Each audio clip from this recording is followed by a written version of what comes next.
Ia dipecat di depan semua orang, tanpa kesempatan membela diri. 10 menit kemudian, ruang itu berubah sunyi saat hukum datang menagih kebenaran. Ketika kekuasaan runtuh, hanya satu hal yang tersisa, harga diri yang tak bisa dibeli.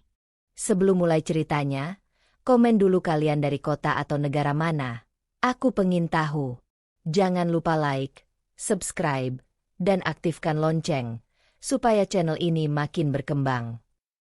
Pagi itu, Salsa sudah duduk di mejanya sebelum jam kerja resmi dimulai. Ruang kantor lantai 21 masih lengang. Hanya dengung pendingin ruangan dan cahaya pucat matahari yang menembus kaca. Ia menata map laporan dengan rapi, seperti biasa. Gerakan tangannya tenang, tapi dadanya tidak. Dingin itu masih tertinggal sejak kemarin. Cara Arman menatapnya seolah ia bukan bagian dari perusahaan, apalagi keluarga. Bukan kemarahan yang terang-terangan. Justru ketidakpedulian yang rapi, yang membuatnya bertanya-tanya apakah keberadaannya benar-benar diakui. Salsa menarik napas pelan. Ia sudah terbiasa bekerja dengan perasaan seperti ini. Setidaknya, ia pikir begitu. Ia berjalan menuju ruang rapat direksi dengan langkah terukur. Nama Arman terpampang di pintu kaca buram, diikuti deretan kursi yang akan segera terisi orang-orang berpengaruh. Di sini, Salsa bukan hanya karyawan. Ia menantu. Status yang tidak pernah ia minta, tapi selalu dibebankan padanya. Rapat dimulai tepat waktu. Arman duduk di ujung meja, punggung tegak, wajah tanpa ekspresi. Saat Salsa masuk, Arman hanya melirik sekilas, lalu kembali menunduk pada dokumen di tangannya. Tidak ada anggukan. Tidak ada sapaan. Seolah Salsa adalah udara. Presentasi berjalan satu persatu.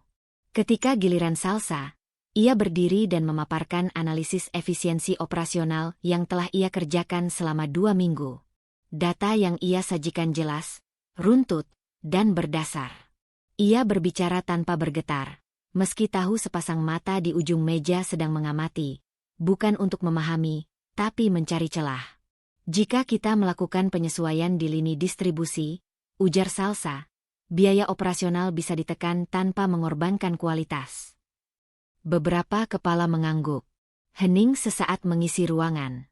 Arman akhirnya bersuara. Nadanya datar, nyaris sopan.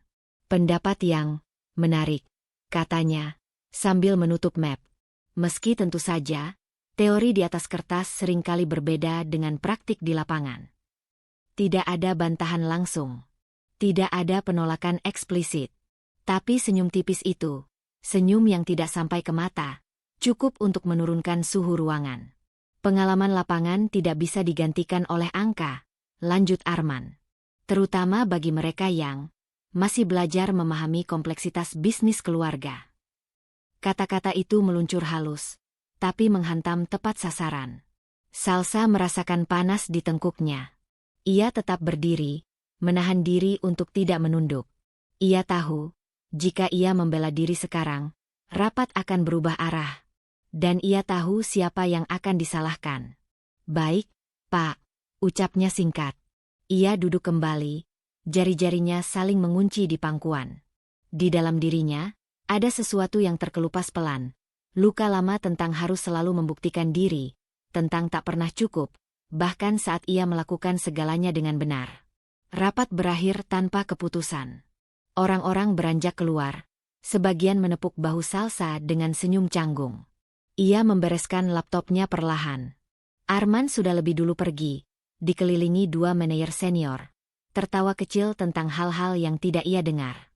Salsa keluar terakhir. Di parkiran basement, Dimas sudah menunggunya di dalam mobil.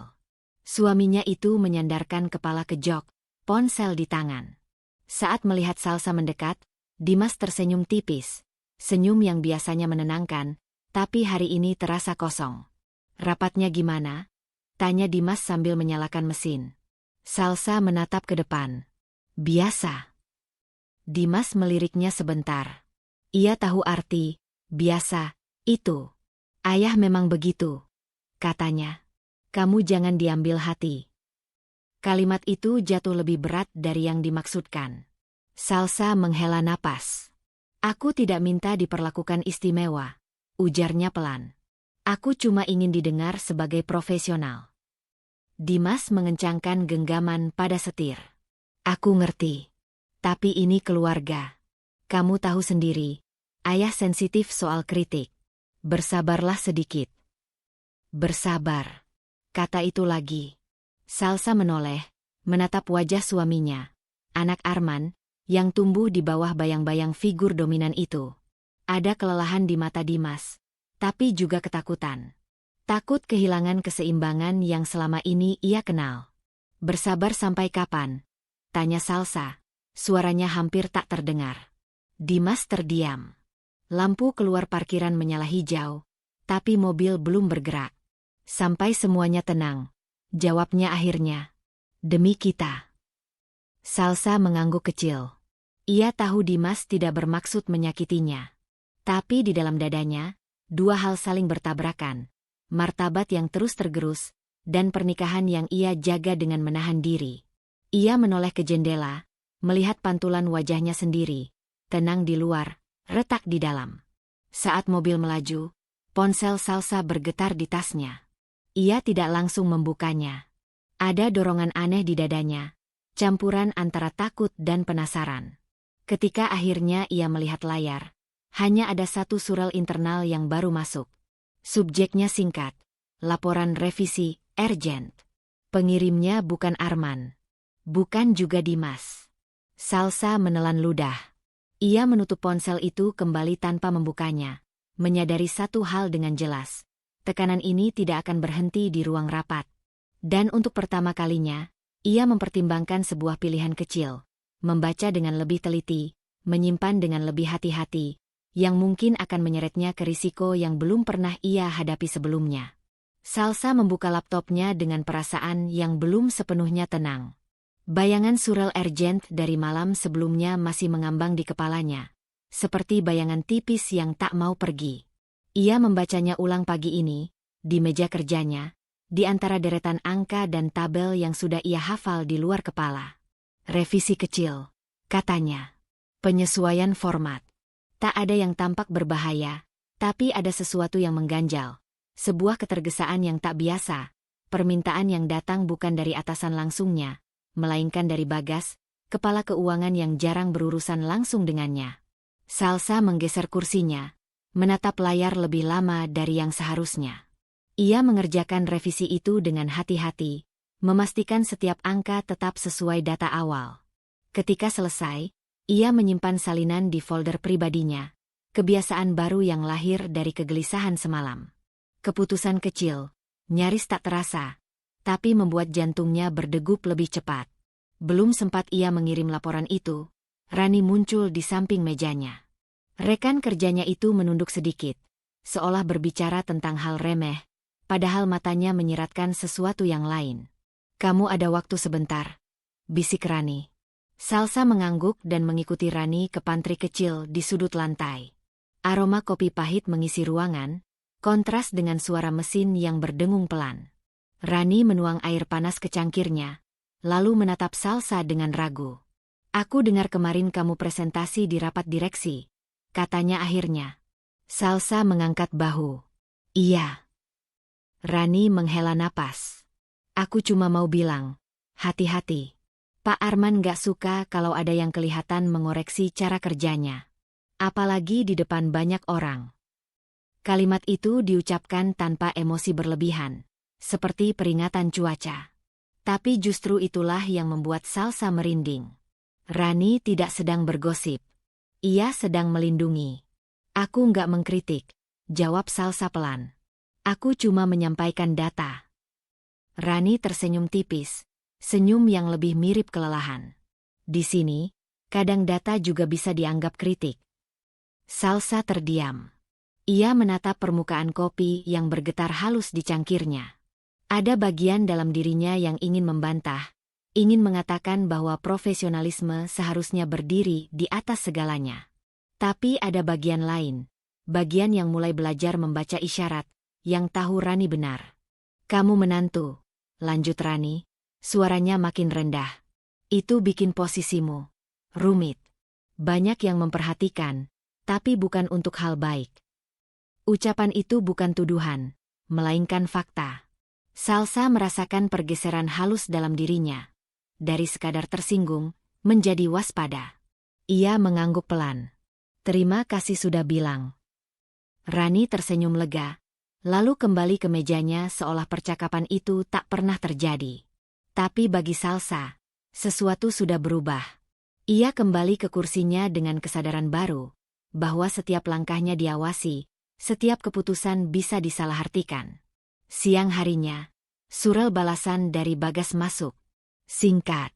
Tolong cek ulang halaman 3. Ada ketidaksesuaian. Salsa membuka dokumen yang ia kirim beberapa jam lalu. Keningnya berkerut. Angka yang ditunjuk Bagas bukan angka yang ia masukkan pagi tadi. Selisihnya kecil, hampir tak terlihat jika tak diperiksa teliti, tapi cukup untuk mengubah kesimpulan laporan. Salsa menelusuri trek Canges. Ada revisi yang terjadi setelah ia mengirim dokumen itu. Bukan atas namanya. Ia berdiri dan berjalan ke ruang Bagas tanpa banyak berpikir. Ruangan itu dingin, rapi, dengan dinding kaca yang memantulkan cahaya siang. Bagas menatapnya dari balik meja, senyum profesional terpasang. Ada yang bisa saya bantu? Tanya Bagas. Salsa menahan diri. Saya mau memastikan soal revisi di laporan. Angka itu bukan dari saya. Bagas melirik layar komputernya sebentar, lalu kembali menatap Salsa. Oh, itu. Mungkin kesalahan sistem. Atau versi yang kamu kirim sebelumnya. Nada suaranya ringan, seolah membicarakan hal sepele. Tapi mata Bagas tidak ikut tersenyum. Saya selalu menyimpan versi final, kata Salsa. Dan ini berbeda. Bagas bersandar ke kursinya. Salsa, katanya, menyebut nama itu dengan nada yang terlalu akrab. Kita kerja tim. Kadang ada penyesuaian. Jangan terlalu kaku. Kalimat itu terdengar seperti nasihat, tapi bagi Salsa, rasanya seperti peringatan. Ia keluar dari ruangan itu dengan langkah yang lebih berat. Di mejanya, ia membuka kembali folder pribadinya, membandingkan setiap versi. Kesalahan kecil itu muncul di 2 dokumen lain yang pernah ia kerjakan minggu ini. Polanya terlalu rapi untuk disebut kebetulan. Salsa menyandarkan punggung ke kursi. Detak jantungnya melambat, digantikan oleh perasaan dingin yang merayap. Ini bukan soal satu laporan. Ini tentang membentuk narasi. Perlahan, nyaris tak terlihat, bahwa ia ceroboh. Ponselnya bergetar. Pesan dari Dimas. Makan siang bareng? Salsa mengetik balasan singkat, menunda dengan alasan pekerjaan. Ia belum siap berbicara. Ia belum tahu apa yang sedang ia hadapi, tapi satu hal jelas. Tekanan ini dirancang. Seseorang sedang mendorongnya ke sudut, sedikit demi sedikit. Sebelum menutup laptop, Salsa melakukan satu hal lagi. Ia membuat folder baru, memberi nama sederhana, dan memindahkan semua versi laporan ke dalamnya. Lalu ia mengaktifkan pencatatan waktu otomatis.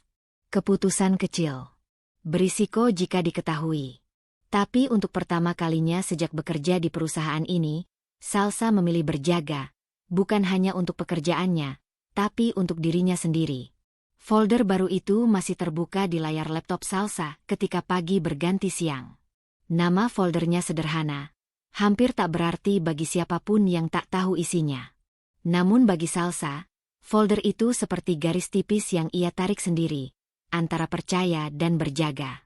Ia menutup layar perlahan, menyadari bahwa sejak keputusan kecil itu diambil, ada beban baru yang ikut melekat, kewaspadaan yang tak boleh terlihat.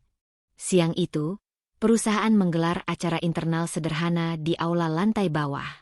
Peluncuran program efisiensi baru, undangan klien, dan beberapa media bisnis lokal. Salsa berdiri di barisan staf manajemen, mengenakan setelan abu-abu yang rapi. Di panggung, Arman memegang mikrofon dengan percaya diri yang tak pernah luntur. Suaranya memenuhi ruangan, mantap dan hangat. Program ini tidak akan berjalan tanpa kerja keras tim, ujar Arman. Termasuk kontribusi analisis dari tim operasional. Saya apresiasi dedikasi Salsa. Tepuk tangan terdengar. Beberapa pasang mata menoleh ke arah Salsa. Ia tersenyum tipis, refleks yang terlatih. Di dalam dadanya, ada campuran lega dan curiga. Pujian itu terasa asing, terlalu terang, terlalu terbuka, setelah hari-hari dingin yang ia lalui. Usai acara, Arman mendekatinya di tengah kerumunan. Senyum yang sama terpasang, tangan Arman menepuk bahu Salsa singkat. Kerja bagus, katanya, cukup keras untuk didengar orang di sekitarnya. Salsa mengangguk. Terima kasih, Pak. Namun senyum itu memudar begitu mereka memasuki koridor yang lebih sepi. Arman berjalan lebih dulu, langkahnya cepat dan pasti. Ia membuka pintu ruang kerjanya tanpa menoleh. Salsa mengikutinya, jantungnya berdegup lebih kencang. Begitu pintu tertutup, suasana berubah. Arman meletakkan map di meja dengan bunyi datar. Saya dengar ada beberapa revisi laporan yang bermasalah, katanya tanpa basa-basi. Salsa menegakkan tubuh. Saya sudah cek, Pak. Perubahannya bukan dari. Arman mengangkat tangan, menghentikannya. Saya tidak mau dengar alasan. Di depan publik, saya harus menunjukkan bahwa tim saya solid. Tapi secara internal, kesalahan sekecil apapun mencerminkan kurangnya kehati-hatian. Nada suaranya tetap tenang, nyaris profesional. Justru itulah yang membuatnya menusuk. Salsa merasakan panas menjalar ke wajahnya, tapi ia menahan diri. Ia tahu, satu kata yang salah bisa mengubah segalanya. Sebagai menantu, lanjut Arman, menatapnya lurus, kamu seharusnya lebih peka. Jangan sampai orang berpikir saya memihak. Kalimat itu menggantung di udara. Salsa mengangguk pelan, meski dadanya terasa sesak. Ia keluar dari ruangan itu dengan langkah terukur. Senyum sopan kembali terpasang begitu bertemu orang lain. Pujian di depan umum, teguran di ruang tertutup. Pola itu terlalu jelas sekarang. Sore harinya, Salsa pulang lebih awal. Ia menyetir tanpa menyalakan radio, membiarkan pikirannya berputar. Begitu sampai di rumah, aroma masakan menyambutnya. Ibu Maya berdiri di dapur, mengaduk sup dengan gerakan tenang. Wajah ibunya menghangatkan ruang itu, tapi juga membuka pintu ke perasaan yang selama ini Salsa simpan rapat. Kamu kelihatan capek, kata Ibu Maya tanpa menoleh. Salsa meletakkan tasnya. Biasa, Bu. Ibu Maya menatapnya kali ini, tatapan yang terlalu mengenal untuk dibohongi. Mereka duduk di meja makan. Hening sejenak, lalu Salsa mulai bercerita. Tentang pujian di depan orang, tentang teguran di balik pintu, tentang perasaan dipermainkan. Ibu Maya mendengarkan tanpa menyela. Ketika Salsa selesai, ia menghela napas panjang. Kamu tahu kenapa ini terasa menyakitkan? Tanyanya. Salsa menggeleng. Karena kamu selalu mengalah, ujar Ibu Maya pelan. Sejak kecil, kamu percaya kalau diam itu sama dengan kuat. Padahal, diam yang terlalu lama bisa menggerus harga diri. Kata-kata itu menembus lapisan pertahanan Salsa. Ia teringat masa-masa ketika ia memilih menyingkir demi kedamaian, ketika ia menelan keberatan agar tidak disebut sulit. Luka lama itu, tentang merasa tak layak memperjuangkan diri sendiri, menggeliat kembali. Aku cuma gak mau ribut, Bu, kata Salsa lirih. Ribut itu berbeda dengan jujur pada diri sendiri, balas Ibu Maya. Kalau kamu terus membiarkan orang lain mendefinisikan nilaimu, lama-lama kamu sendiri yang lupa. Malam turun perlahan. Dimas belum pulang. Salsa duduk di kamar, menatap layar ponsel yang gelap. Percakapan dengan ibunya menggema, bertabrakan dengan bayangan Arman di ruang kerja tadi. Dua dunia menariknya ke arah berlawanan. Bertahan dengan diam, atau mulai menegaskan batas. Salsa membuka laptopnya. Folder yang ia buat 2 hari lalu kembali terbuka. Ia menambahkan catatan kecil di salah satu file. Bukan perubahan data, hanya penanda waktu dan sumber. Tangannya sedikit bergetar. Keputusan ini tidak besar, tidak heroik, tapi berisiko. Jika ketahuan, ia tahu siapa yang akan disalahkan. Ia menutup laptop dan memejamkan mata sejenak. Luka lama itu masih ada, berdenyut pelan. Namun untuk pertama kalinya, Salsa tidak menekannya pergi. Ia membiarkannya hadir, sebagai pengingat bahwa mengalah bukan satu-satunya cara bertahan. Pagi itu, kata-kata Ibu Maya masih menempel di benak Salsa seperti bayangan yang mengikuti langkahnya. Diam yang terlalu lama bisa menggerus harga diri. Ia mengulang kalimat itu dalam hati saat memasuki gedung kantor. Kartu identitasnya berbunyi pelan di mesin pemindai. Ada ketegangan baru di dadanya. Bukan lagi sekadar waspada, melainkan kesiapan yang belum sepenuhnya ia pahami. Belum sampai ia duduk, surel dari Bagas masuk. "Mohon ke ruang saya sekarang." "Penting." Tidak ada salam. Tidak ada penjelasan. Salsa menatap layar beberapa detik, lalu berdiri. Keputusan kecil lain ia ambil. Ia membawa flash drive yang belakangan selalu terselip di saku tasnya. Ruang Bagas terasa lebih dingin dari biasanya. Dinding kaca memantulkan bayangan mereka berdua. Bagas yang berdiri di dekat meja, dan Salsa yang tetap berdiri, tak dipersilakan duduk. Di atas meja, sebuah map coklat terbuka. Laporan yang ia kenal betul. "Ini versi final," kata Bagas, mendorong map itu sedikit ke arah Salsa. "Perlu tanda tanganmu sebelum jam makan siang." Salsa menunduk, membalik halaman. Matanya menyapu angka-angka yang sudah ia hafal. Ada pergeseran kecil, sekali lagi, pada pos biaya tertentu. Tidak mencolok, tapi konsisten. Terlalu konsisten untuk kebetulan. "Angka ini tidak sesuai dengan data awal," kata Salsa, menjaga nadanya tetap netral. "Saya tidak bisa menandatangani sebelum direvisi." Bagas tersenyum, senyum yang terlatih. "Kita sudah bahas soal penyesuaian. Ini hanya pergeseran sementara." "Sementara atau tidak," balas Salsa pelan, "tanggung jawabnya tetap di tanda tangan saya." Hening menggantung. Bagas menyilangkan tangan, menatap Salsa lebih lama dari yang perlu. "Kamu sadar, kan? Ini permintaan manajemen." Kata manajemen diucapkan Bagas seperti tameng. Salsa mengangguk kecil. "Justru itu. Saya harus memastikan." Senyum Bagas memudar. "Jangan membuat segalanya rumit, Salsa. Kamu di posisi yang sensitif." Kalimat itu bukan ancaman terbuka, tapi cukup jelas. Salsa merasakan detak jantungnya meningkat. Ia teringat wajah Arman di ruang kerjanya, tatapan yang tenang tapi menekan. Ia teringat ibunya, suara lembut yang tegas. Di antara dua bayangan itu, ia memilih berdiri di tempatnya. "Saya akan cek ulang," katanya akhirnya. "Setelah itu, baru saya tanda tangani."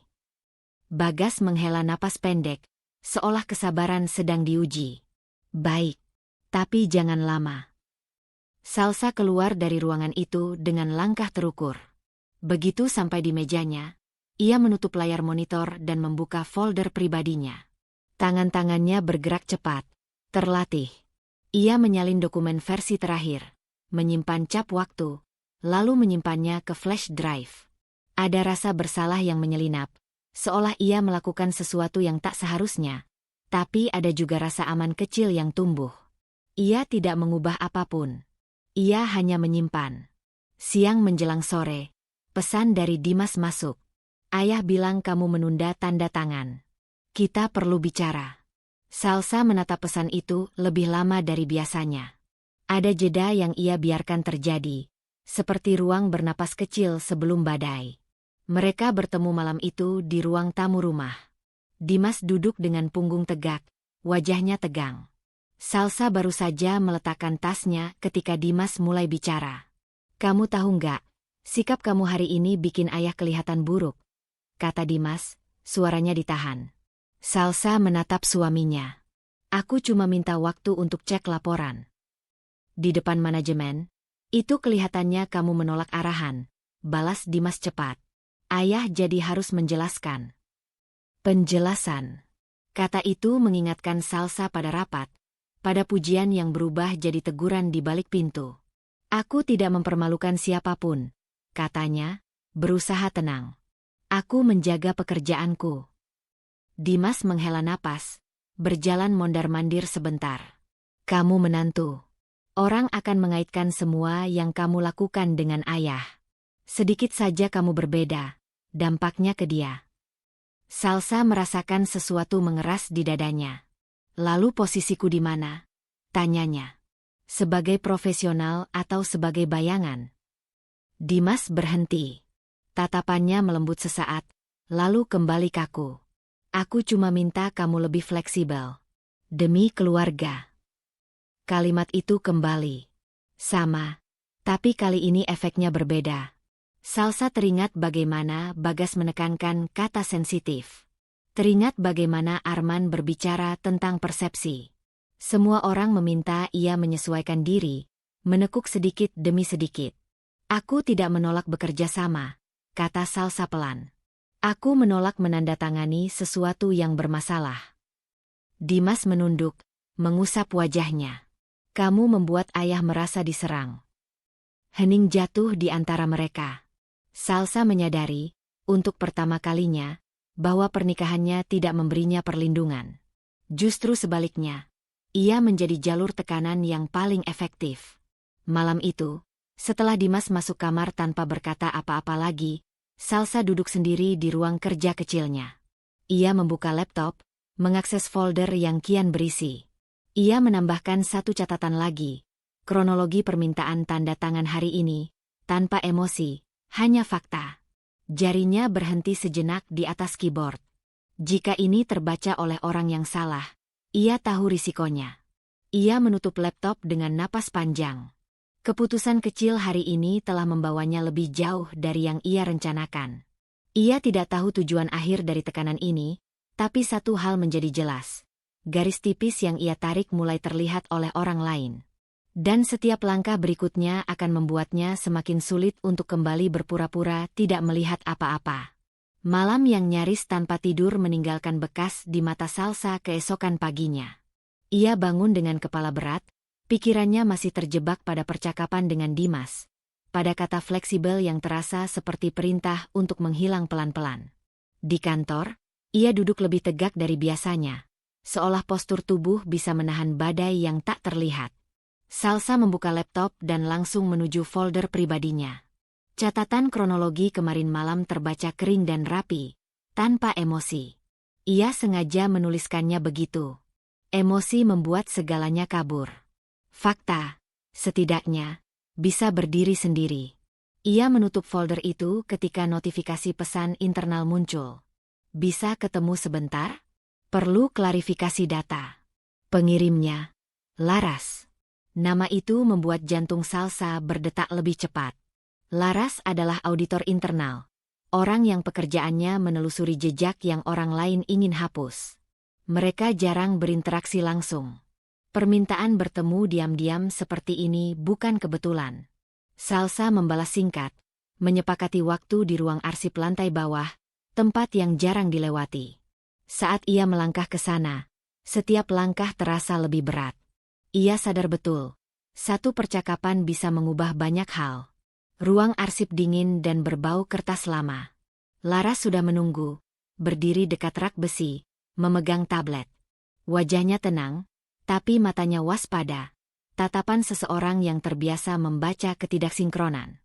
Terima kasih sudah datang, kata Laras pelan. Nada suaranya profesional, tapi sengaja direndahkan. Aku tidak ingin ini terdengar resmi. Salsa mengangguk. Ada yang bisa saya bantu? Laras membuka tablet, memperlihatkan grafik sederhana.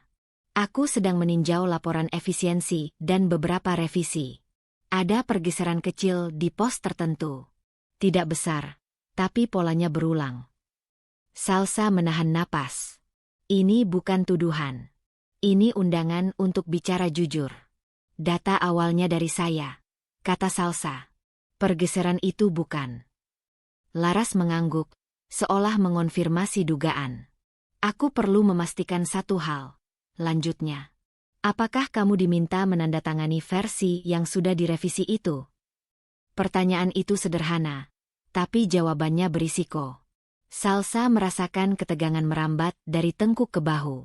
Ia teringat Bagas mendorong map, teringat Dimas berbicara tentang persepsi, teringat Arman menekankan kepekaan. Semua suara itu bersatu, menekan. Iya, jawab Salsa akhirnya. Saya menolak.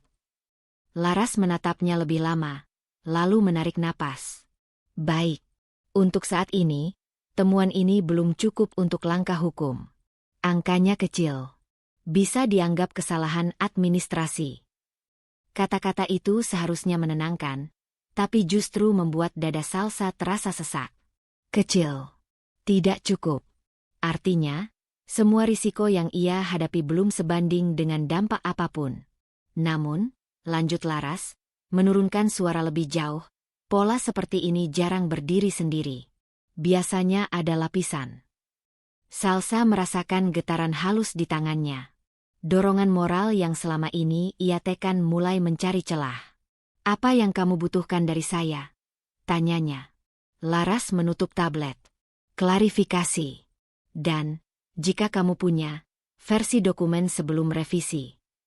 Permintaan itu masuk akal. Juga berbahaya. Salsa menatap rak arsip di samping mereka, seolah jawaban bisa muncul di sana. Ia memikirkan flash drive di tasnya, folder yang kian berisi. Menyerahkan salinan berarti mengikat dirinya lebih jauh pada sesuatu yang belum jelas ujungnya. Aku tidak akan menyebut namamu di laporan awal, kata Laras, membaca keraguan di wajah Salsa. Tapi aku tidak bisa menjanjikan apapun jika ini berkembang. Kejujuran itu terasa pahit. Salsa mengangguk pelan. Saya perlu waktu. Ambil waktumu, jawab Laras. Tapi jangan terlalu lama. Data punya umur. Percakapan mereka berakhir tanpa jabat tangan. Salsa keluar dari ruang arsip dengan langkah lebih cepat, seolah udara di sana terlalu tipis. Di mejanya, ia duduk tanpa membuka laptop. Kepalanya penuh. Ia tahu sekarang bahwa apa yang ia hadapi bukan sekadar tekanan pribadi. Ada struktur di baliknya. Dan struktur itu kuat. Sore hari, Rani mampir sebentar, menaruh berkas di meja Salsa. Kamu kelihatan pucat, katanya ringan. Kurang tidur, jawab Salsa singkat. Rani mengangguk, tidak memaksa. Tapi sebelum pergi, ia berbisik, hati-hati. Kata itu, lagi-lagi, menjadi benang merah hari ini.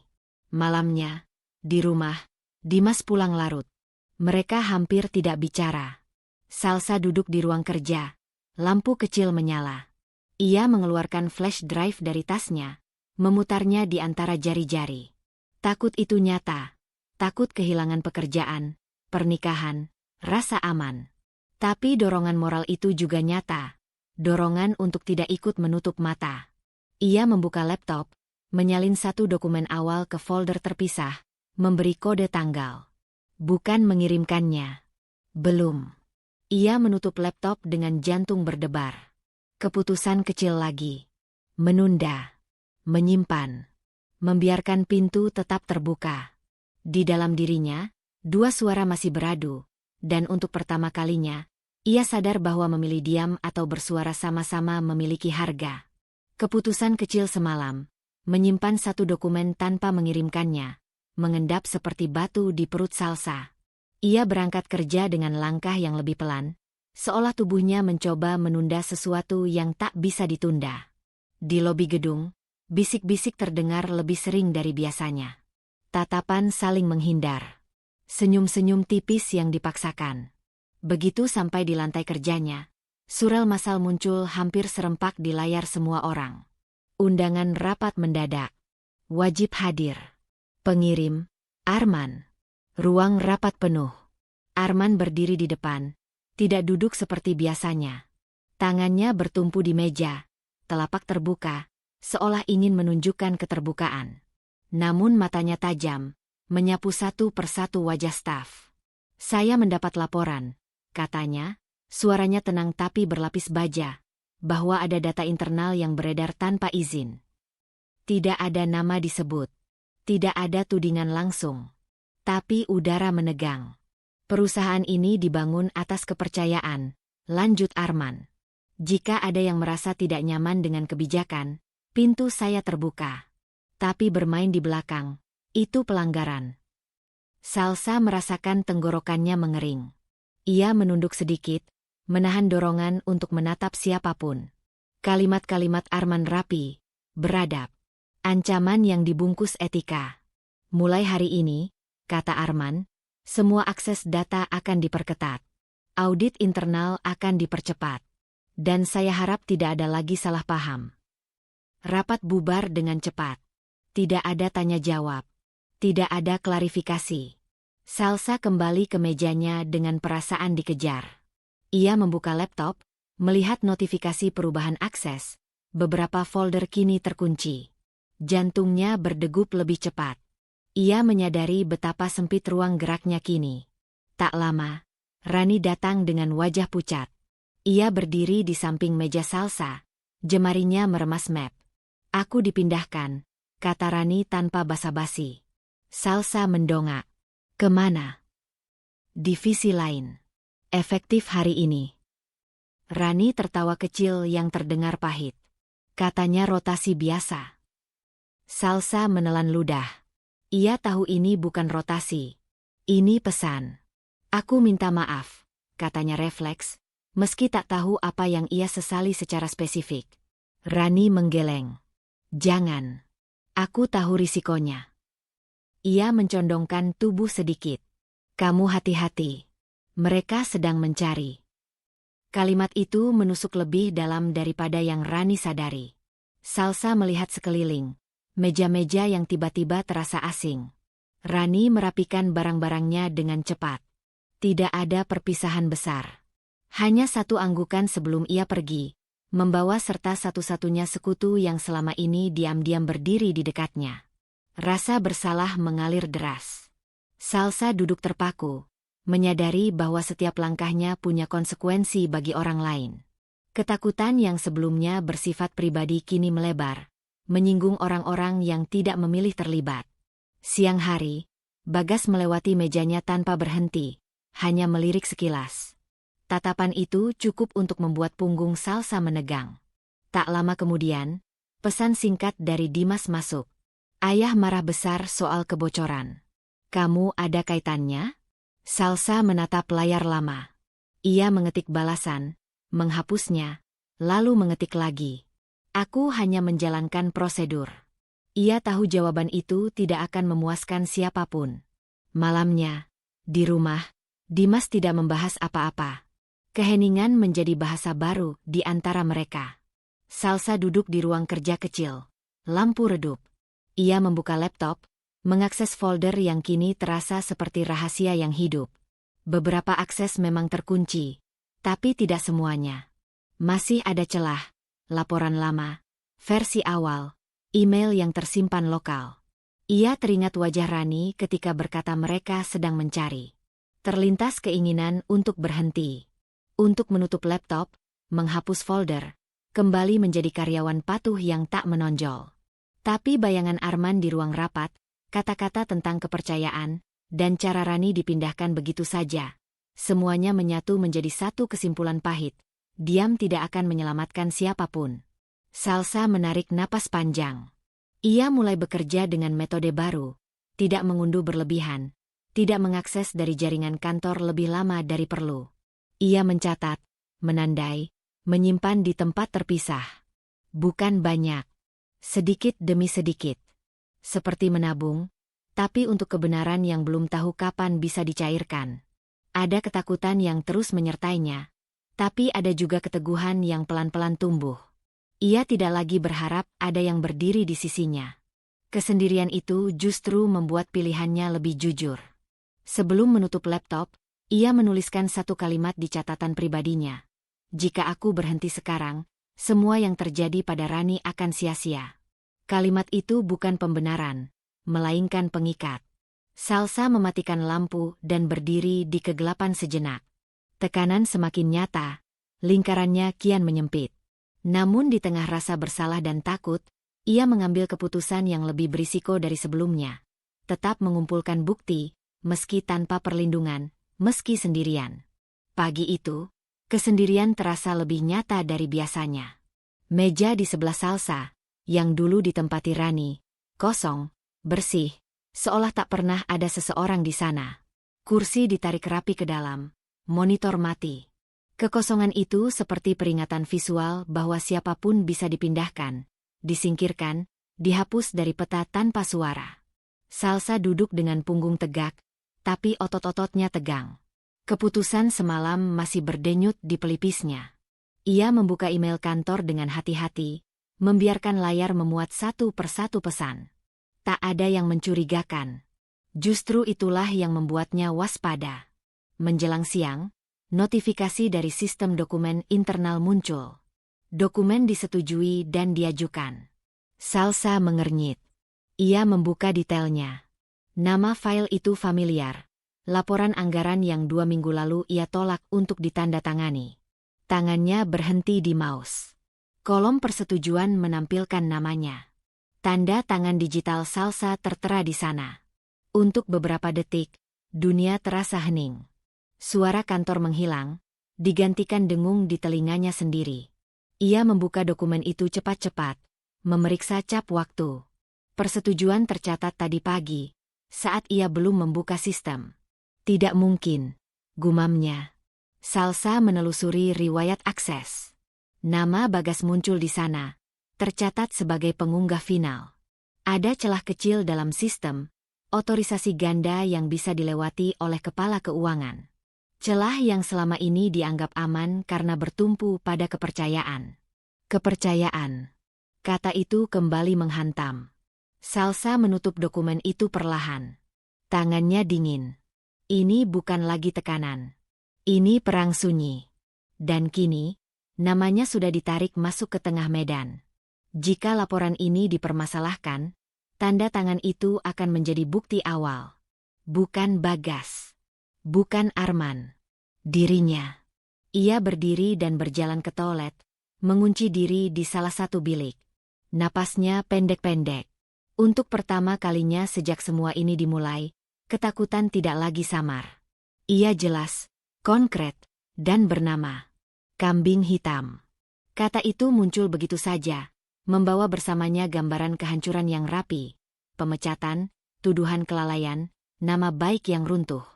Mungkin juga lebih dari itu. Ia menutup mata, memaksa diri untuk tidak panik. Panik membuat ceroboh. Dan ceroboh adalah yang mereka tunggu. Kembali ke mejanya, Salsa duduk dengan keputusan baru yang mengeras di dadanya. Ia membuka laptop pribadinya, bukan jaringan kantor, dan membuat satu folder terenkripsi. Namanya tidak mencolok. Ia mulai dari hal paling dasar, tangkapan layar. Satu persatu, ia mendokumentasikan email, pesan internal, riwayat perubahan dokumen. Ia mencatat waktu, konteks, siapa yang mengirim, siapa yang menerima. Tidak ada interpretasi. Tidak ada asumsi. Hanya fakta mentah. Saat sedang menyalin lock akses, Bagas muncul di belakangnya. Salsa tidak menoleh, tapi refleksi kaca monitor memperlihatkan bayangannya. Kerja lembur? Tanya Bagas ringan. Salsa mengunci layar dan menoleh. Sedang merapikan arsip. Bagas tersenyum tipis. Bagus. Kita semua harus ekstra rapi sekarang. Nada itu membuat kulit Salsa merinding. Ia mengangguk tanpa berkata apa-apa. Bagas berjalan pergi, meninggalkan jejak tekanan yang tak terlihat. Salsa menunggu beberapa detik sebelum membuka kembali laptopnya, memastikan ruangan aman. Sore hari, pesan dari Laras masuk. Aku lihat laporan itu sudah disetujui. Kita perlu bicara. Salsa menatap layar lama. Jadi Laras juga melihatnya. Ia membalas singkat, menyetujui pertemuan esok hari.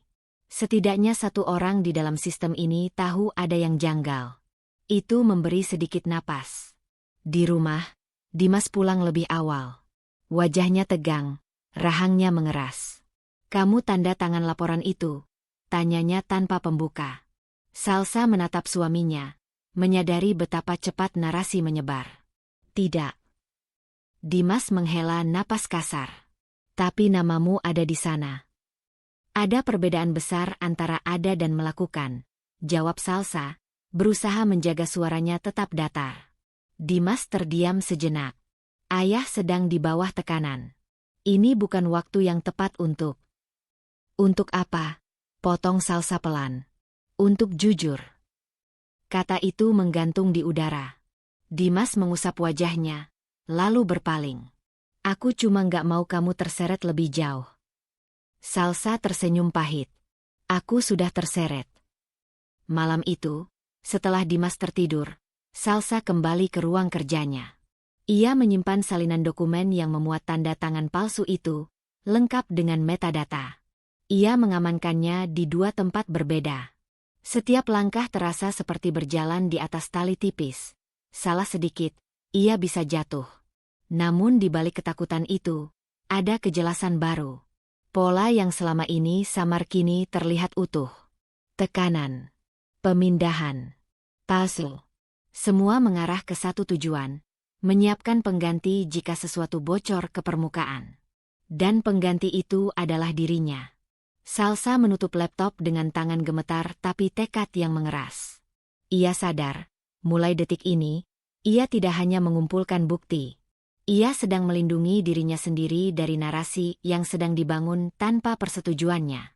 Keputusan kecil berikutnya pun ia ambil, lebih berisiko dari sebelumnya. Setiap komunikasi penting, sekecil apapun, akan ia dokumentasikan. Tidak untuk menyerang, untuk bertahan. Di dalam sunyi malam, Salsa duduk sendirian, menyadari bahwa garis yang ia tarik kini tak bisa dihapus. Dan di seberang garis itu, ada kekuatan besar yang mulai menyadari bahwa ia tidak lagi sepenuhnya patuh. Nama Salsa masih tercetak rapi di kolom persetujuan dokumen itu ketika ia membuka layar laptop pagi itu. Meski ia tahu tanda tangan itu palsu, melihatnya tetap membuat perutnya mual. Semalam ia tidur dengan gelisah, terbangun beberapa kali dengan bayangan yang sama. Dirinya berdiri sendirian di ruang sidang, sementara semua orang yang ia kenal memilih menoleh ke arah lain. Pesan dari Laras kembali terlintas di benaknya. Kita perlu bicara. Bukan ajakan. Bukan basa-basi. Itu peringatan. Mereka bertemu di ruang rapat kecil yang jarang digunakan, jauh dari lantai direksi. Laras sudah duduk di sana, laptop terbuka, tirai ditutup setengah. Begitu Salsa masuk, Laras tidak langsung bicara. Ia memastikan pintu terkunci, lalu mempersilakan Salsa duduk. Apa yang akan aku tunjukkan ini, kata Laras pelan, tidak bisa ditarik kembali. Nada suaranya membuat tangan Salsa langsung dingin. Ia mengangguk, meski bagian dalam dirinya ingin mundur satu langkah. Laras memutar layar ke arah Salsa. Di sana bukan lagi satu laporan, bukan 2. Ada rangkaian file, grafik, dan alur transaksi yang saling terhubung. Laras menelusurinya perlahan, sistematis. Awalnya aku juga mengira ini kesalahan administratif, ujar Laras. Angka kecil, pergeseran ringan. Tapi setiap kali aku tarik ke belakang, selalu ada satu persetujuan yang sama. Salsa menatap layar. Nama Arman muncul berulang kali. Tidak selalu di posisi utama, kadang sebagai persetujuan akhir, kadang sebagai pengesahan kebijakan yang membuka celah. Selalu rapi. Selalu sah secara administratif. Ini bukan satu pelanggaran, lanjut Laras. Ini pola. Berlapis. Dan dilindungi oleh struktur. Jantung Salsa berdentum keras. Dilindungi? Bagaimana? Laras membuka dokumen lain. Ada perusahaan rekanan yang terus muncul. Dimiliki oleh orang kepercayaan Arman. Transaksi dibuat kecil-kecil supaya tidak mencolok. Bagas memastikan angka di laporan operasional terlihat wajar. Salsa menggenggam ujung kursinya. Getaran halus menjalar dari tangannya ke seluruh tubuh. Ini bukan lagi tentang laporan yang ia tolak tanda tangani. Ini tentang sistem yang sengaja dibangun. Arman tahu. Suara Salsa hampir tak keluar. Laras menatapnya lurus. Arman adalah pusatnya. Kata-kata itu jatuh seperti benda berat di ruang sempit. Salsa menunduk, napasnya tercekat. Di kepalanya, wajah Arman muncul bertumpuk-tumpuk. Arman yang memujinya di depan publik, Arman yang menegurnya di balik pintu, Arman yang berbicara tentang kepercayaan dan keluarga. Semua itu kini terlihat seperti lapisan cat di atas besi berkarat. Ini sudah masuk ranah pidana, kata Laras. Tapi bukti yang ada belum cukup kuat untuk dibawa keluar. Masih perlu penguat. Salsa mengangguk tanpa benar-benar mendengar.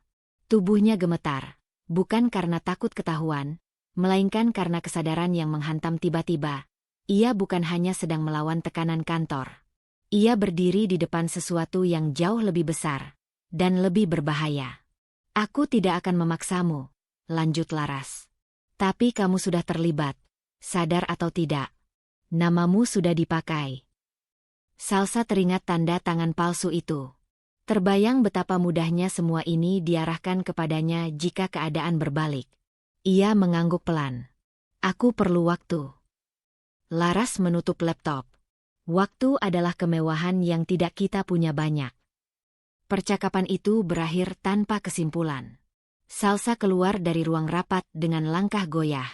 Setiap wajah yang ia lewati terasa seperti topeng. Setiap pintu terasa seperti jebakan. Ia baru sadar betapa rapuh posisinya sejak awal.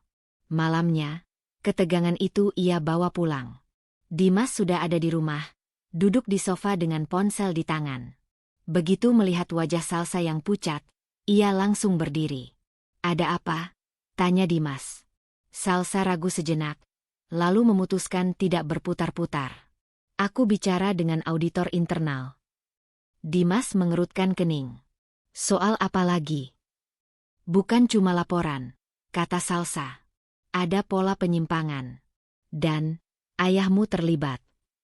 Ruangan mendadak sunyi. Dimas menatapnya, seolah ia baru saja bicara dalam bahasa asing. Itu tidak mungkin, katanya cepat. Kamu terlalu jauh. Salsa membuka tasnya, mengeluarkan tablet, menunjukkan beberapa ringkasan data yang sudah ia simpan. Aku tidak mengarang ini. Dimas bahkan tidak menatap layar. Kamu sedang mencari-cari kesalahan, katanya, suaranya meninggi. Karena kamu sudah merasa disudutkan. Kalimat itu lebih menyakitkan daripada teriakan. Aku tidak ingin ini benar, jawab Salsa lirih. Aku berharap aku salah. Dimas menggeleng keras. Kamu berprasangka buruk. Ayah membangun perusahaan ini dari nol. Kamu tidak tahu apa-apa tentang pengorbanannya. Salsa terdiam. Ia tahu tidak ada data yang bisa menembus dinding itu sekarang. Yang berdiri di depannya bukan suami yang menimbang fakta, melainkan anak yang melindungi figur ayahnya dengan seluruh identitasnya. Kalau kamu terus seperti ini, lanjut Dimas, kamu akan menghancurkan keluarga kita. Kata kita terdengar seperti ancaman. Salsa merasakan sesuatu runtuh di dalam dirinya. Harapan kecil bahwa Dimas akan berdiri di sisinya ketika kebenaran terlalu berat untuk ditanggung sendirian. Aku tidak menghancurkan apapun, katanya pelan. Aku hanya tidak bisa menutup mata.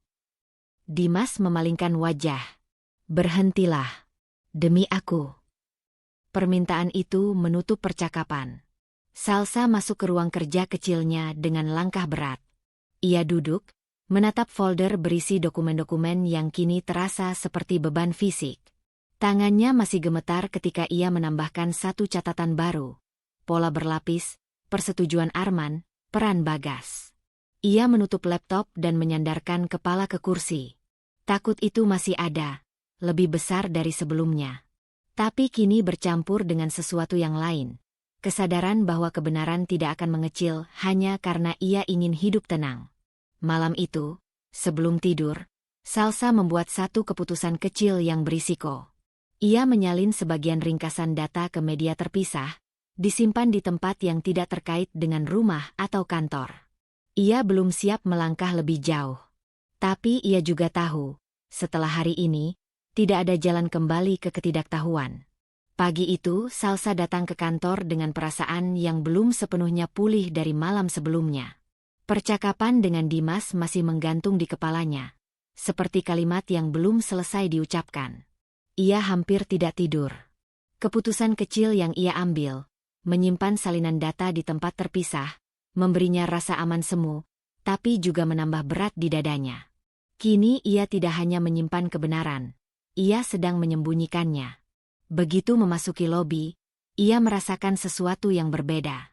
Orang-orang berbicara lebih pelan, langkah kaki lebih cepat. Tatapan yang biasanya sekilas kini tertahan setengah detik lebih lama ketika melewati dirinya. Salsa belum tahu alasannya, tapi tubuhnya sudah lebih dulu bersiap. Undangan rapat mendadak masuk ke surel internal. Briefing seluruh staf divisi keuangan. Kehadiran wajib. Nama pengirimnya, Arman. Ruang auditorium lantai 7 penuh. Arman berdiri di depan. Rapi seperti biasa, senyum profesional terpasang. Di sampingnya Bagas duduk dengan wajah datar, tangan terlipat. Salsa memilih duduk di barisan tengah. Ia tidak ingin terlihat mencolok, tidak juga ingin bersembunyi. Arman memulai dengan suara tenang, membicarakan pentingnya integritas dan kepercayaan. Kata-kata yang terdengar seperti pidato standar, jika saja tatapan matanya tidak beberapa kali berhenti di arah Salsa. Belakangan ini, kata Arman, ada laporan yang kualitasnya menurun. Ini mencoreng reputasi tim kita. Beberapa orang saling pandang. Salsa menahan napas. Lebih parah lagi, lanjut Arman, ada staf yang tidak memahami posisi dirinya. Merasa paling benar, padahal justru menjadi sumber kekacauan. Ruangan semakin sunyi. Arman berhenti sejenak, lalu menyebut nama itu dengan jelas, tanpa intonasi marah, tanpa emosi berlebih. Salsa. Rasanya seperti ada tangan tak terlihat yang mendorongnya berdiri, meski ia tetap duduk. Semua mata beralih. Darahnya berdesir keras di telinga. Kamu bagian dari tim yang seharusnya menjaga akurasi, kata Arman. Tapi alih-alih bekerja sama, kamu memilih bersikap defensif. Menolak arahan. Bahkan mempertanyakan keputusan atasan. Nada itu bukan tuduhan, tapi vonis. Aku harap ini jadi pelajaran, lanjut Arman, masih tersenyum. Keahlian tanpa sikap yang benar tidak ada artinya. Tidak ada teriakan. Tidak ada makian. Justru itu yang membuatnya lebih memalukan. Salsa duduk membeku, seolah kursinya berubah menjadi batu. Ia tidak diberi kesempatan bicara. Rapat berlanjut seperti tidak terjadi apa-apa. Tapi harga diri Salsa terasa ditarik keluar, diperlihatkan, lalu dibiarkan remuk di lantai. Saat rapat usai, orang-orang keluar dengan langkah cepat. Tidak ada yang menatapnya langsung. Tidak ada yang menegurnya. Rasa malu itu menekan dadanya lebih keras daripada kemarahan. Ia berjalan ke toilet, mengunci diri di salah satu bilik, dan menundukkan kepala. Tangannya gemetar. Matanya panas. Tapi air mata tidak jatuh. Yang ada justru kekosongan. Seperti sesuatu di dalam dirinya akhirnya menyerah. Selama ini ia menahan diri, memilih cara halus, percaya bahwa kebenaran akan cukup. Tapi di depan umum, ia baru saja dijadikan contoh, bukan karena salah, melainkan karena tidak patuh. Ketika ia keluar dari toilet, perasaannya berubah. Runtuhnya harga diri itu membuka ruang lain. Bukan keberanian yang tiba-tiba muncul, melainkan kemarahan yang akhirnya berhenti mencari pembenaran. Di mejanya, surel baru menunggu. Dari Bagas. Singkat, dingin. Pastikan laporan revisi selesai hari ini. Jangan ulangi kesalahan. Salsa menatap layar itu lama. Lalu ia menutupnya tanpa membalas. Siang itu ia tidak makan. Ia hanya duduk. Bekerja seperti biasa, tapi pikirannya bergerak ke arah lain. Kalimat laras terngiang kembali. Waktu adalah kemewahan. Dan kini ia tahu, diam tidak lagi netral. Diam adalah posisi yang dipilihkan orang lain untuknya. Sore menjelang ketika kantor mulai sepi. Salsa membuka folder tersembunyi di komputernya, memeriksa kembali dokumen-dokumen yang ia simpan. Tangannya kini lebih stabil. Ia menyusun kronologi, menandai tanggal, persetujuan, alur transaksi. Bukan untuk membuktikan dirinya benar, melainkan untuk memastikan dirinya tidak sendirian ketika kebenaran akhirnya keluar. Ia menutup laptop, mengambil ponsel, lalu membuka laman resmi Lembaga Pengawasan Keuangan. Jari-jarinya berhenti sesaat di atas layar. Ini bukan keputusan heroik. Ini langkah kecil yang bisa menghancurkan hidupnya jika salah. Ia teringat wajah Dimas ketika menuduhnya berprasangka buruk. Teringat Rani yang dipindahkan. Teringat namanya sendiri yang dipalsukan. Dengan napas panjang, ia mengisi formulir pengaduan awal. Tanpa emosi berlebihan. Tanpa cerita dramatis. Hanya fakta dan indikasi. Ia memilih jalur resmi, anonim, sesuai prosedur. Ketika menekan tombol kirim, tidak ada rasa lega yang meledak-ledak. Yang ada justru kesunyian baru, dan kesadaran bahwa ia baru saja melangkah ke wilayah yang tidak bisa dikendalikan sepenuhnya. Ponselnya bergetar. Pesan dari Arman masuk, singkat dan sopan. Kita perlu bicara besok. Salsa menatap pesan itu lama. Di dadanya, ketakutan kembali naik, tapi kali ini tidak sendirian. Di baliknya ada tekad yang belum pernah ia rasakan sebelumnya. Bukan untuk melawan Arman secara terbuka, melainkan untuk berhenti membiarkan dirinya dipatahkan pelan-pelan. Ia menyimpan ponsel, mematikan lampu mejanya, dan melangkah keluar kantor. Malam itu, langkahnya masih berat. Tapi arah langkahnya sudah berubah. Malam setelah pesan singkat Arman itu, Salsa tidak benar-benar tidur. Tubuhnya terbaring, tapi pikirannya terus berjaga, seperti seseorang yang menunggu ketukan pintu yang tak kunjung datang. Setiap kali ponselnya bergetar karena notifikasi acak, dadanya langsung mengencang. Ia sadar, sejak menekan tombol kirim pada laporan resmi itu, hidupnya bergerak di jalur yang tak lagi bisa ia hentikan. Pagi datang dengan udara yang terasa lebih berat dari biasanya. Salsa bersiap ke kantor dengan rutinitas yang sama, kemeja rapi, rambut disanggul sederhana, namun ada lapisan baru di balik gerakannya, kewaspadaan. Ia kini memperhatikan detail yang dulu luput. Siapa yang terlalu lama berdiri di belakang mejanya? Siapa yang tiba-tiba ramah? Siapa yang menghindari tatapannya? Di lift, ia bertemu Laras. Tidak ada sapaan panjang. Hanya anggukan kecil. Mata mereka bertemu sepersekian detik lebih lama dari biasa. Cukup lama untuk menyampaikan satu pesan tanpa kata. Sudah bergerak. Sepanjang pagi, Salsa bekerja seperti biasa. Ia menyelesaikan laporan, membalas surel, menghadiri rapat kecil. Namun di sela-sela itu, pikirannya mencatat perubahan ritme. 2 staf IT datang memeriksa server tanpa pengumuman. Seseorang dari divisi audit internal terlihat mondar-mandir di lantai keuangan. Tidak mencolok, tapi cukup terasa bagi orang yang sedang waspada. Investigasi awal itu berjalan senyap. Tidak ada surat resmi. Tidak ada pemanggilan.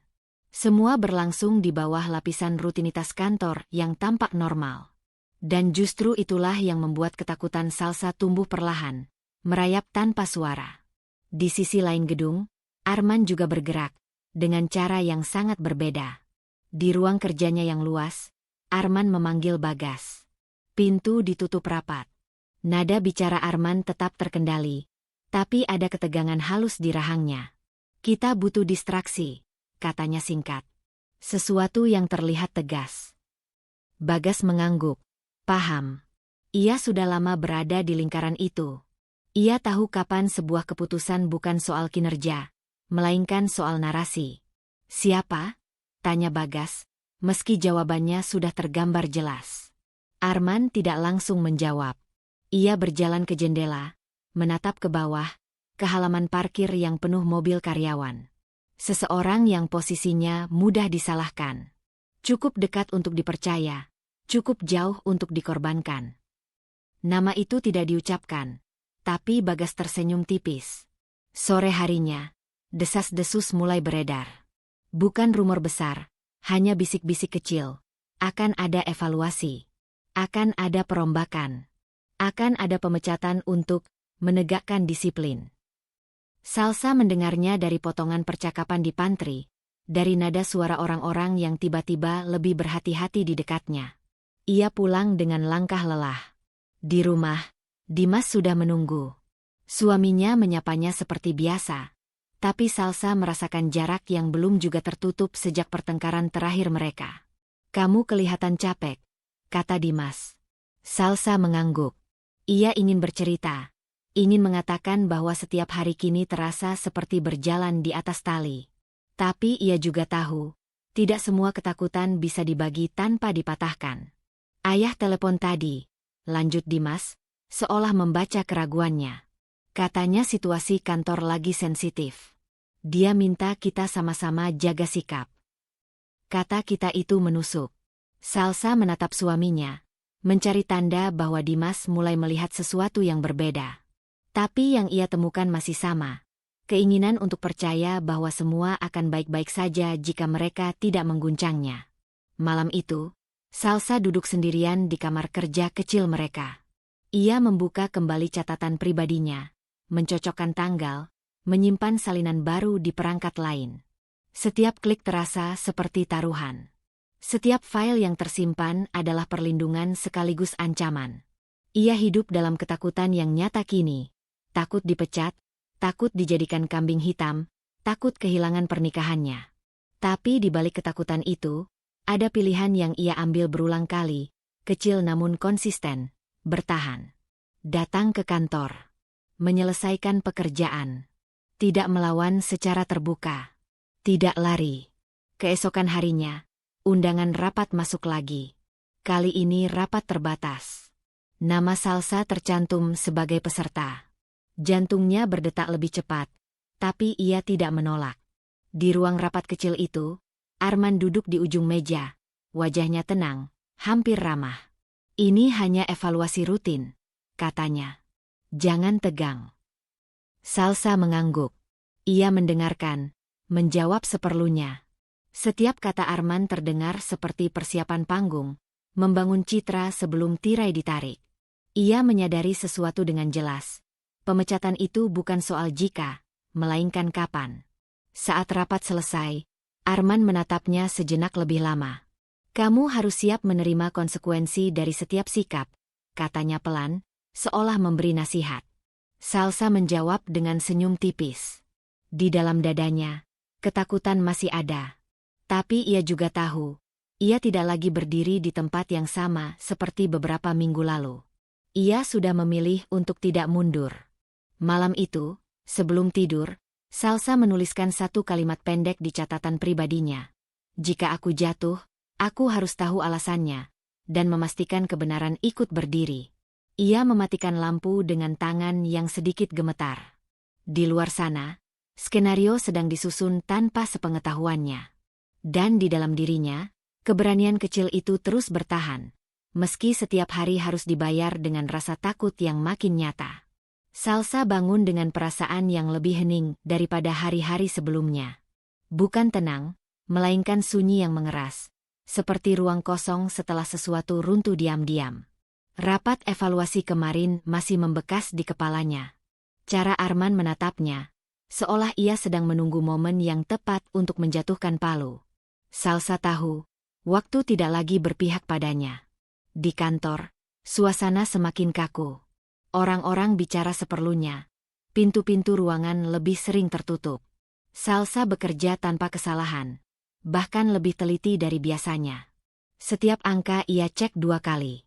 Setiap surel ia arsipkan.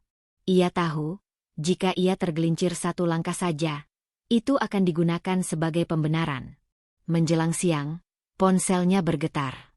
Pesan singkat dari Laras masuk, tanpa basa-basi. Bisa ketemu. Penting. Mereka bertemu di parkiran bawah tanah, tempat yang jarang dipakai.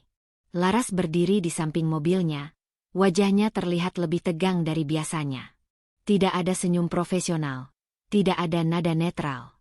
Aku dapat sesuatu, kata Laras pelan begitu Salsa mendekat. Bukan lagi indikasi. Laras membuka tasnya sedikit, memperlihatkan flash drive kecil. Tangannya tidak gemetar, tapi napasnya berat. Ini alur lengkapnya, lanjut Laras. Dana diputar lewat anak perusahaan, lalu masuk ke rekening perantara. Ada tanda tangan digital, persetujuan berlapis. Nama Arman muncul bukan sebagai kecelakaan, tapi sebagai pengendali. Salsa merasakan lututnya melemah. Selama ini, meski sudah curiga, masih ada bagian dalam dirinya yang berharap semuanya hanya salah urus, kesalahan sistem, atau ulah 1-2 orang. Bukti di tangan Laras menutup semua celah itu. Ini sudah cukup, tanya Salsa, suaranya nyaris tak terdengar. Untuk tahap ini, iya, jawab Laras. Cukup untuk melindungimu jika mereka mencoba menjatuhkanmu. Tapi juga cukup untuk membuatmu target yang lebih besar. Kalimat terakhir itu menggantung lama di antara mereka. Laras menatap Salsa lurus-lurus, tanpa menghakimi. Kamu masih mau lanjut? Salsa mengangguk pelan. Bukan karena ia berani, tapi karena ia tahu mundur sekarang tidak akan menyelamatkannya dari apapun. Di rumah malam itu, Salsa duduk di ruang tamu dengan perasaan yang belum pernah ia rasakan sebelumnya, campuran lega dan kehilangan. Dimas pulang lebih lambat dari biasanya. Saat ia masuk, wajahnya terlihat lelah, tapi juga gelisah. Aku tahu sedikit, kata Dimas tiba-tiba, bahkan sebelum ia duduk. Ayah cerita. Katanya ada audit, tapi kamu terlalu mencurigai. Salsa menatapnya. Ia tidak langsung menjawab. Di kepalanya, ia memilih kata-kata seperti seseorang yang sedang menyusun kalimat terakhir. Aku tidak mencurigai, katanya akhirnya. Aku melihat. Dimas terdiam. Ia berjalan mondar-mandir sebentar, lalu berhenti. Salsa, ini keluarga kita. Ayahku. Kamu tahu risikonya kalau ini dibesar-besarkan. Aku tahu, jawab Salsa. Aku juga tahu risikonya kalau ditutup. Ada jeda panjang. Dimas menghela napas, lalu menggeleng. Aku tidak mau tahu lebih jauh. Aku tidak bisa berdiri di posisi itu. Aku harap kamu juga bisa berhenti. Kalimat itu sederhana, tapi menghantam lebih keras daripada teriakan. Bukan karena Dimas tidak percaya sepenuhnya, melainkan karena ia memilih untuk tidak melihat. Salsa merasakan sesuatu di dadanya retak perlahan. Bukan marah, tapi kecewa yang dingin. Malam itu, mereka tidur di ranjang yang sama, tapi terasa seperti dua orang asing yang dipisahkan oleh dinding tak terlihat. Salsa menatap langit-langit, menyadari dengan jujur untuk pertama kalinya. Mungkin kebenaran ini akan menuntut lebih dari sekadar karirnya. Beberapa hari berikutnya berjalan lambat. Salsa semakin jarang diajak bicara di kantor. Bagas bersikap lebih dingin. Arman justru tampak lebih ramah di depan umum, seolah sedang menyiapkan narasi lain. Salsa memahami polanya. Ketika serangan datang, ia akan tampak seperti orang yang sudah diberi kesempatan. Laras mengirim pesan singkat, semua aman. Backup sudah di luar sistem. Itu seharusnya melegakan. Tapi justru saat itulah Salsa merasa kehilangan sesuatu yang lain. Kepastian bahwa ia masih memiliki tempat aman untuk kembali. Suatu malam, ia duduk sendiri di dapur, memandangi cincin di jarinya. Benda kecil itu tiba-tiba terasa berat. Ia teringat janji-janji lama tentang saling melindungi. Kini, ia harus mengakui bahwa perlindungan itu tidak selalu datang dari arah yang sama. Salsa menyadari, mungkin ia akan kehilangan pernikahannya. Bukan karena ia berkhianat, tapi karena ia menolak ikut menutup mata. Kesadaran itu tidak membuatnya menangis. Justru membuatnya lebih tenang dengan cara yang menyakitkan. Ia bangkit, mengambil tas kecil, dan memindahkan beberapa dokumen penting ke dalamnya. Bukan untuk pergi malam itu, tapi sebagai pengakuan jujur pada dirinya sendiri. Ia harus siap kehilangan sesuatu yang ia cintai demi tetap menjadi dirinya sendiri. Di kamarnya, sebelum tidur, ia mematikan ponsel. Besok ia harus kembali ke kantor, ke ruang rapat, ketatapan Arman yang penuh perhitungan.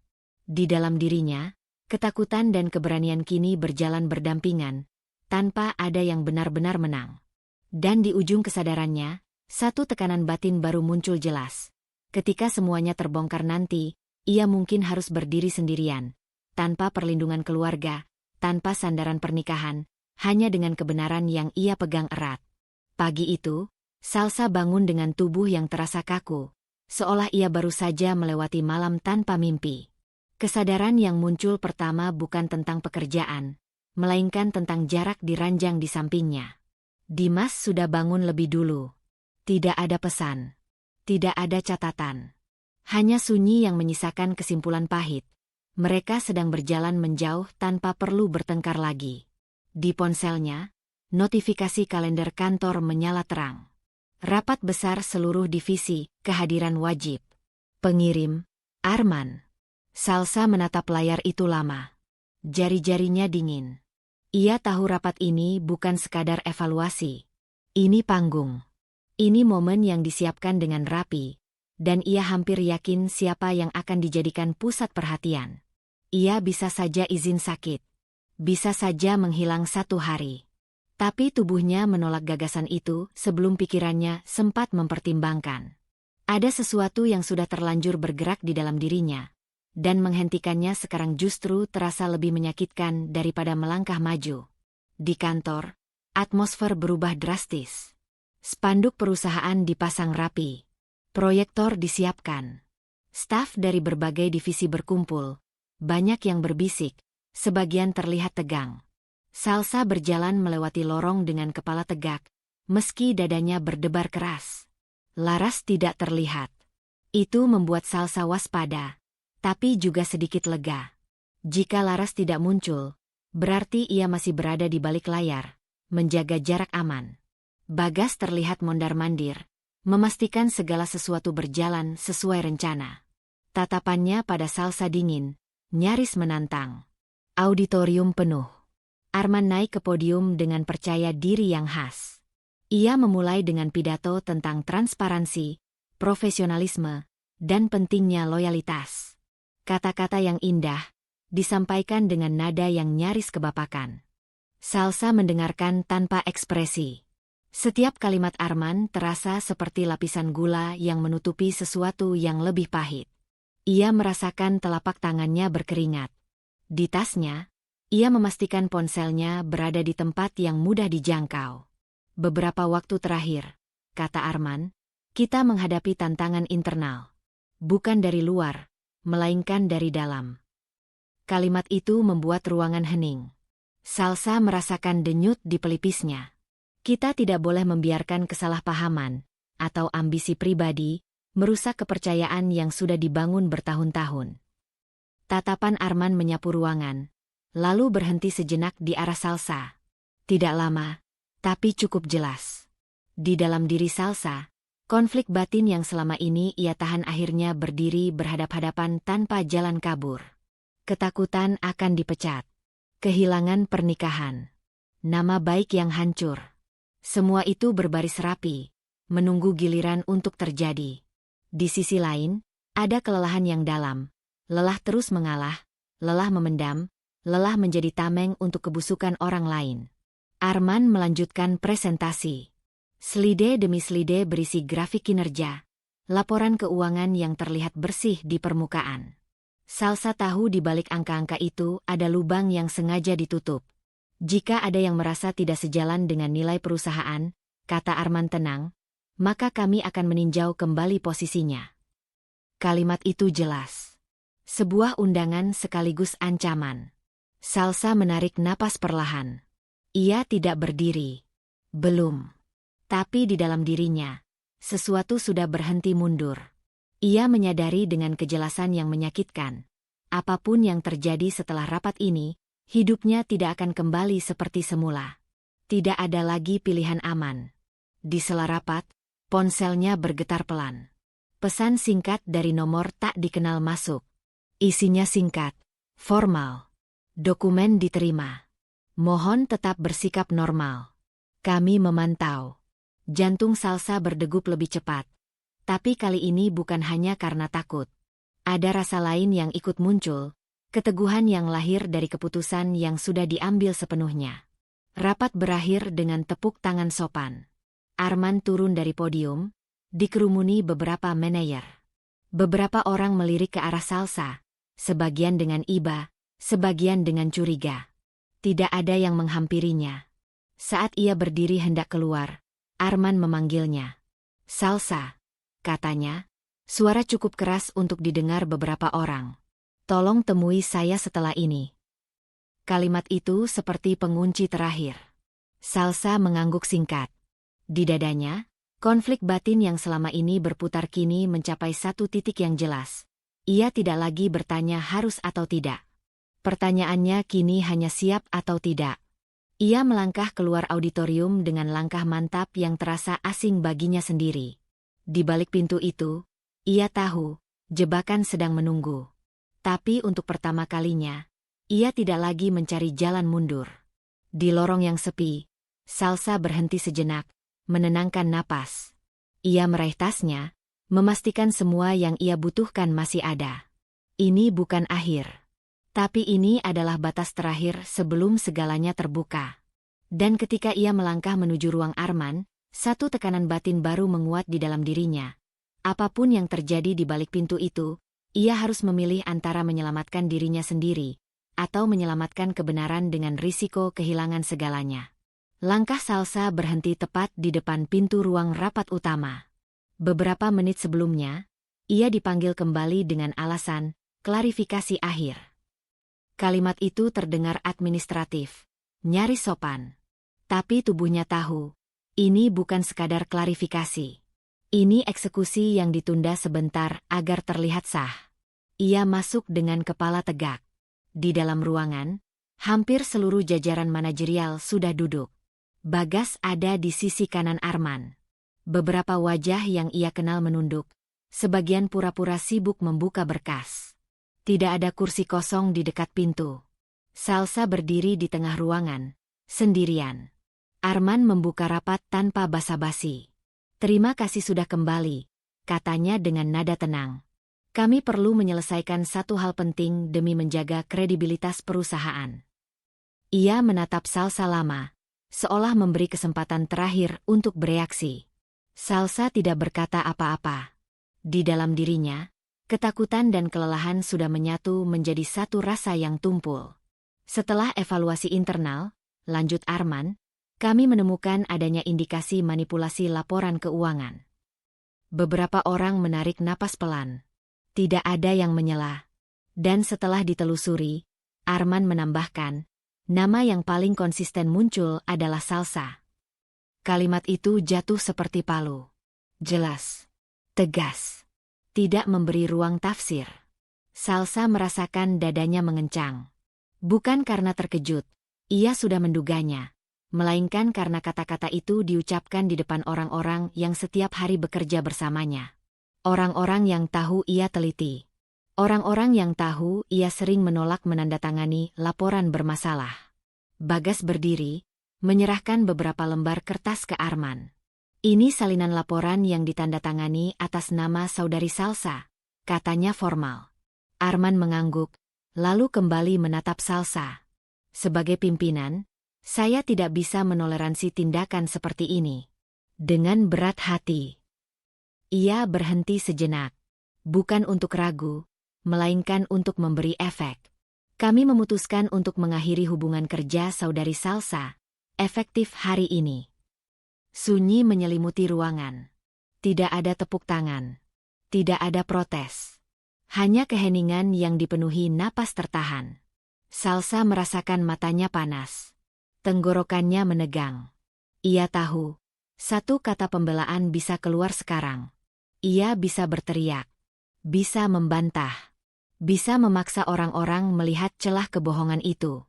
Tapi ia tidak melakukannya. Ia menunduk sebentar, menahan getar di dagunya. Tangannya mengepal di sisi tubuh. Dalam detik-detik itu, ia memilih sesuatu yang terasa bertentangan dengan naluri manusia. Diam. Bukan karena ia kalah, melainkan karena ia tahu, pembelaan di ruangan ini tidak akan mengubah apapun. Panggung ini bukan miliknya. Dan ia menolak bermain dalam skenario yang sudah ditulis orang lain. "Apakah saudari Salsa menerima keputusan ini?" tanya Arman, suaranya tetap datar. Salsa mengangkat kepala. Matanya sedikit merah, tapi tatapannya jernih. "Saya mendengar keputusan Bapak," katanya pelan. Hanya itu. Beberapa orang saling pandang. Ada yang tampak lega. Ada yang terlihat bersalah. Tidak satu pun berdiri di pihaknya. Arman mengangguk, seolah keputusan itu telah disahkan oleh sikap tenang Salsa sendiri. "Baik. Kami akan mengurus administrasinya." Salsa berbalik. Langkahnya terasa berat, tapi stabil. Setiap langkah menuju pintu terasa seperti melepaskan satu lapisan hidupnya. Jabatan, rutinitas, ilusi bahwa kerja keras selalu cukup. Ia baru sampai di dekat pintu ketika suara langkah cepat terdengar dari luar. Pintu terbuka kembali. Dua pria berseragam polisi masuk, diikuti satu orang berpakaian sipil yang membawa map tebal. Ruangan mendadak berubah. Orang-orang berdiri refleks. Beberapa wajah pucat seketika. "Selamat siang," kata salah satu polisi dengan suara tegas. "Kami dari kepolisian. Ada panggilan untuk Bapak Arman." Arman membeku sepersekian detik. Cukup singkat untuk hampir tak terlihat, tapi cukup lama untuk ditangkap oleh mata Salsa. "Ini tentang apa?" tanya Arman, berusaha mempertahankan wibawa. "Kami menerima laporan resmi terkait dugaan tindak pidana korupsi dan penyalahgunaan wewenang," jawab polisi itu. "Kami perlu Bapak ikut bersama kami untuk klarifikasi." Ruangan gemuruh oleh bisik-bisik. Bagas mundur setengah langkah. Beberapa manajer menatap Salsa, lalu kembali ke Arman, seolah baru menyusun ulang potongan puzzle yang selama ini tidak masuk akal. Lorong itu masih bergetar oleh langkah kaki polisi ketika Salsa berdiri mematung, punggungnya menempel pada dinding dingin. Suara pintu lift menutup di kejauhan terdengar seperti penanda bahwa sesuatu yang lama akhirnya benar-benar terlepas dari genggaman. Tapi tubuhnya belum sempat mencerna itu sebagai akhir. Yang ia rasakan justru gelombang baru ketegangan, lebih tajam, lebih dekat. Ia belum melangkah jauh ketika salah satu polisi menghampirinya. Nada bicaranya sopan, profesional. "Ibu Salsa, kami perlu keterangan tambahan. Tidak sekarang, tapi hari ini." Salsa mengangguk. Tidak ada pilihan lain. Tidak ada ruang untuk menawar. Ia sadar, sejak Arman melangkah keluar ruangan itu, posisinya berpindah sepenuhnya. Dari terdakwa palsu menjadi bagian dari mesin hukum yang berjalan. Di dalam ruang rapat, suasana berubah kacau. Para manajer yang tadi diam kini berbicara bersamaan. Ada yang bertanya, ada yang menyalahkan, ada yang sibuk menyelamatkan diri sendiri. Salsa berdiri di pinggir, bukan lagi pusat perhatian, tapi juga belum bebas. Laras masuk beberapa menit kemudian, ditemani petugas. Wajahnya pucat, tapi matanya teguh. Ketika pandangan mereka bertemu, tidak ada senyum, hanya pengakuan diam-diam. Ini sudah sejauh ini. Di depan jajaran direksi yang tersisa, petugas memaparkan temuan awal. Tidak panjang, tidak emosional. Hanya fakta yang disusun rapi, alur dana, dokumen persetujuan, tanda tangan digital, rekening perantara. Nama Arman muncul berkali-kali, bukan sebagai korban sistem, melainkan pengendali. Bagas mencoba menyela. "Saya hanya menjalankan perintah," katanya. Suaranya meninggi. "Semua laporan itu. Kami juga menemukan keterlibatan saudara Bagas dalam pemalsuan dokumen," potong petugas dengan nada datar. "Termasuk penggunaan nama pihak lain tanpa persetujuan." Kata-kata itu membuat ruangan kembali senyap. Wajah Bagas kehilangan warna. Ia menoleh ke arah Salsa, seolah ingin mengatakan sesuatu. Entah permohonan, entah ancaman, tapi tatapan Salsa tetap tenang. Bukan dingin, melainkan kosong. Tidak ada lagi ruang untuk dialog pribadi. Ketika Bagas diminta ikut keluar, lututnya terlihat goyah. Tidak ada lagi sikap menantang. Tidak ada lagi nada atasan. Ia berjalan di belakang polisi, bayangannya menyusut di balik pintu yang tertutup. Laras kemudian diminta duduk. Ia memperkenalkan diri sebagai auditor internal yang menyerahkan temuan awal dan cadangan bukti ke pihak berwenang. Suaranya sempat bergetar, tapi tidak runtuh. Setiap kalimatnya memperkuat apa yang selama ini hanya berupa dugaan. Salsa mendengarkan dari kejauhan. Setiap bukti yang dipaparkan seharusnya memberi rasa lega. Tapi yang datang justru kelelahan yang dalam. Seperti seseorang yang akhirnya berhenti berlari setelah bertahun-tahun, dan baru menyadari betapa letih kakinya. Beberapa jam kemudian, ia keluar dari gedung itu sebagai mantan karyawan, saksi, dan menantu dari seorang tersangka korupsi. Status-status itu berlapis, saling bertabrakan, dan belum satu pun benar-benar selesai. Di luar, ponselnya bergetar tanpa henti. Pesan dari nomor tak dikenal. Notifikasi berita internal. Lalu satu panggilan yang membuat jantungnya tercekat. "Dimas." Ia mengangkatnya setelah beberapa dering. Aku baru tahu semuanya. Suara Dimas terdengar pecah. Tidak marah. Tidak menuduh. Hancur. Aku lihat ayah dibawa keluar. Aku bodoh. Salsa menutup mata. Di dadanya, ada perasaan yang sulit diberi nama. Bukan kemenangan. Bukan balas dendam. Hanya sedih yang tenang. Aku minta kamu pulang, lanjut Dimas. Kita bicarakan. Aku seharusnya percaya sama kamu dari awal. Salsa tidak langsung menjawab. Di kepalanya, wajah Dimas selama ini berkelebat. Permintaan untuk bersabar, ajakan menutup mata, keinginannya menjaga keluarga meski dengan mengorbankan kebenaran. Aku butuh waktu, kata Salsa akhirnya. Suaranya lembut, tapi tegas. Bukan untuk menghukummu, tapi untuk memastikan aku tidak mengkhianati diriku sendiri lagi.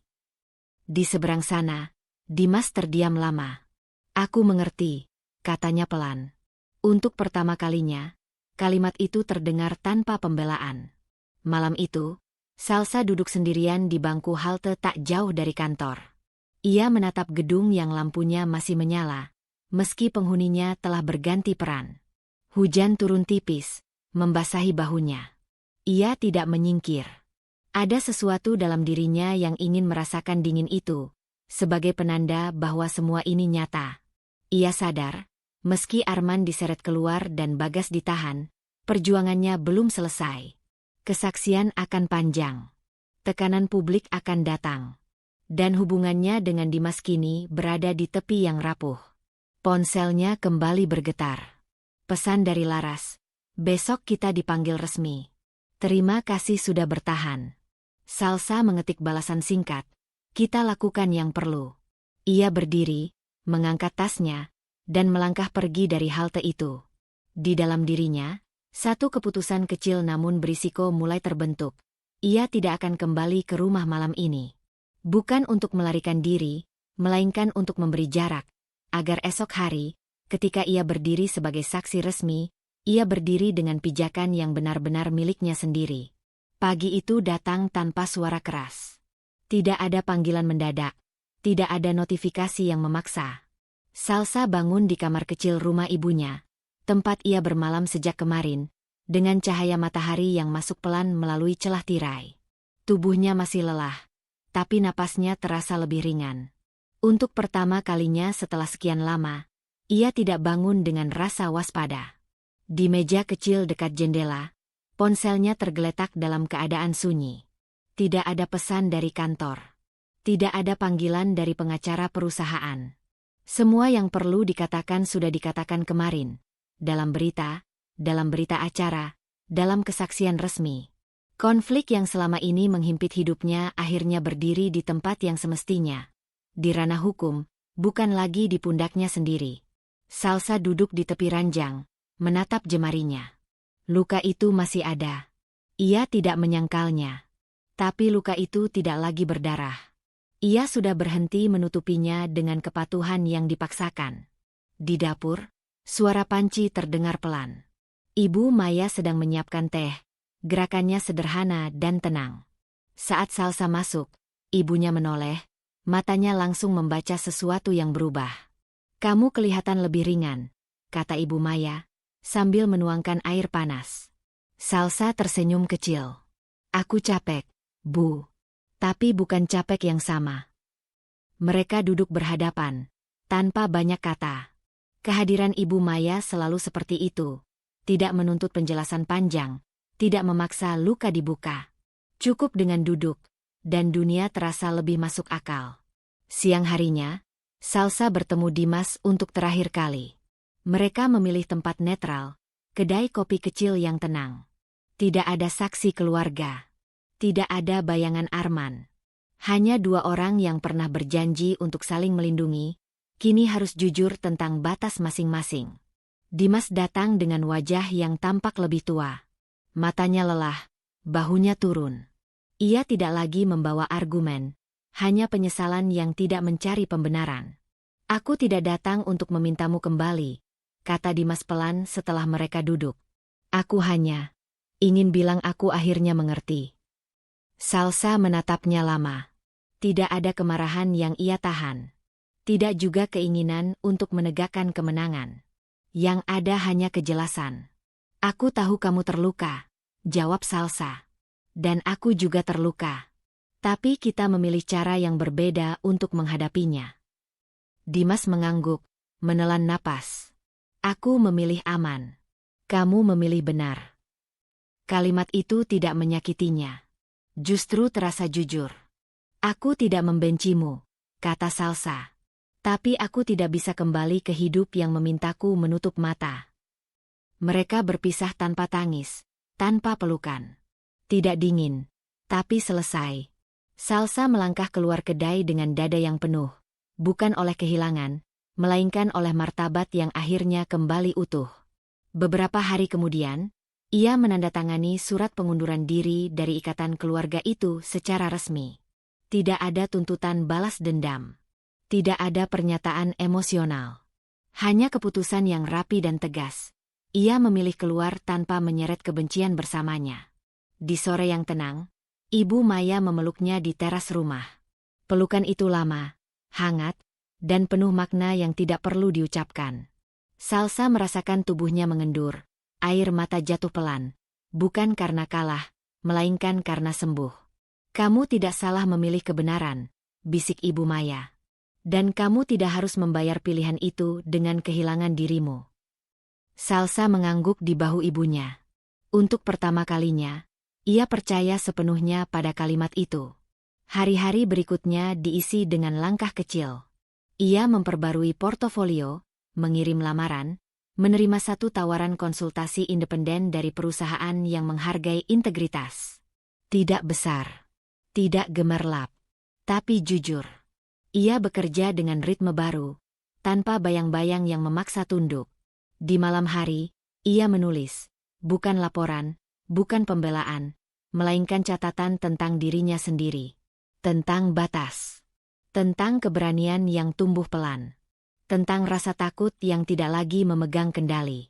Salsa berdiri di depan cermin suatu pagi, mengenakan pakaian sederhana. Wajahnya tidak sempurna. Matanya masih menyimpan jejak lelah. Tapi posturnya tegak, napasnya teratur.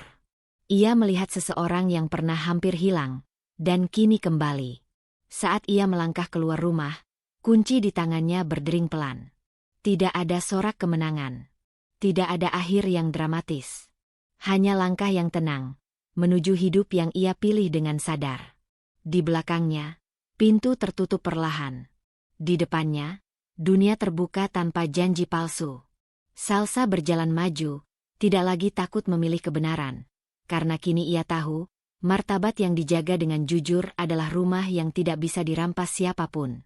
Cerita Salsa mengingatkan kita bahwa kebenaran seringkali menuntut keberanian yang sunyi. Tidak selalu ada tepuk tangan ketika kita memilih benar. Bahkan kadang yang kita kehilangan justru orang dan tempat yang paling dekat. Namun harga diri yang dijaga dengan jujur akan selalu menemukan jalannya kembali. Jika suatu hari kamu dihadapkan pada pilihan antara aman dan benar, ingatlah, aman hanya sementara, tapi martabat akan menemanimu seumur hidup. Terima kasih telah berjalan bersama Salsa sampai akhir perjalanan ini. Semoga kisah ini menemani langkahmu, menguatkan hatimu, dan mengingatkan bahwa memilih kebenaran, meski berat, selalu layak diperjuangkan. Sampai bertemu di cerita berikutnya. Jaga dirimu, jaga nuranimu. Berikan kalimat hoax 3 baris berdasarkan judul cerita. Ia dipecat di depan semua orang, tanpa kesempatan membela diri. 10 menit kemudian, ruang itu berubah sunyi saat hukum datang menagih kebenaran. Ketika kekuasaan runtuh, hanya satu hal yang tersisa, harga diri yang tak bisa dibeli.